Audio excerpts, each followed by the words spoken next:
আসসালামু আলাইকুম রহমতুল্লাহি ওবরকাতু। সুপ্রিয় দিনী ভাই ও বোনেরা, অত্যন্ত গুরুত্বপূর্ণ একটি ভিডিও নিয়ে আপনাদের মাঝে হাজির হয়েছি।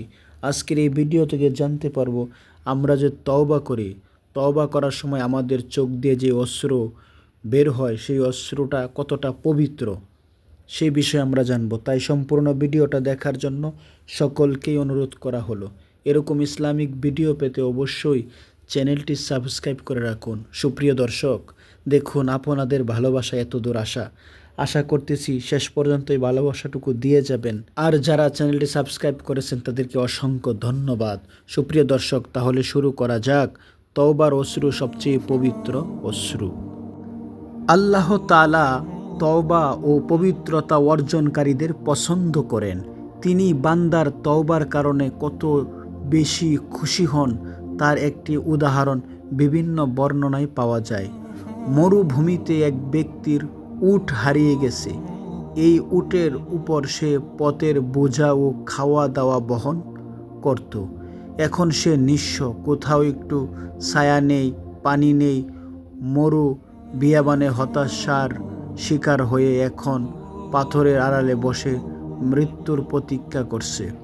এভাবে এখন সময় তার চোখে তন্দ্রা নেমে আসে। এমন সময় হঠাৎ চোখ মেলে সে নিজের হারানো উটকে দেখে। তার সমস্ত আসবাবপত্র সহ তার সামনে হাজির। সে ঝটকা মেরে দাঁড়িয়ে উটের লাগাম হাতে নেয় এবং আনন্দের অতিশয্যে তার মুখ থেকে নানা শব্দ উচ্চারণ হয়। খুশির আধিক্যে তার মুখ থেকে বিপরীত বাক্য বের হয়ে যায় যে, হে আল্লাহ, তুমি আমার বান্দা, আমি তোমার প্রভু। সুপ্রিয় দর্শক, এই ব্যক্তি তার হারানো উটকে খুঁজে পাওয়ার পর সে এতটাই খুশিতে আত্মহারা হয়ে গেছে যে সে কি বলবে দিশা খুঁজে পাচ্ছে না। তাই আল্লাহকে বলে ফেলছে, আল্লাহ, আমি তোমার আল্লাহ, তুমি আমার বান্দা। সুপ্রিয় আমার দিনী ভাই বোনেরা, আল্লাহ বান্দার অনুতপ্ত তওবায় তেমন খুশি হন। সুবহানাল্লাহ। বান্দার তওবায় তিনি এত খুশি হন যে তাকে জান্নাত ও তার সন্তুষ্টি দিয়ে পুরস্কৃত করেন। আল্লাহ তার বিশ্বাসী বান্দাদের আহ্বান করে বলেন, বিশ্বাসী বান্দারা, তোমরা সবাই আল্লাহর কাছে তওবা করো যাতে তোমরা সফল কাম হও। সূরা নূর আয়াত 31। তওবার অশ্রুতে হৃদয় পরিচ্ছন্ন হয়। তওবা হলো লজ্জার আগুন যা হৃদয়ে প্রজ্বলিত হয় এবং অনুতাপে অনুভূতি যা চোখের অশ্রু হয়ে প্রবাহিত হয়। আল্লাহর পথে আগুয়ান হওয়ার এটাই প্রথম পদক্ষেপ এবং আখেরাতে সফলতা প্রত্যাশীদের পুঁজি। আল্লাহর দিকে মনোনিবেশনকারীদের প্রথম স্তর এবং ধীরতার চাবি।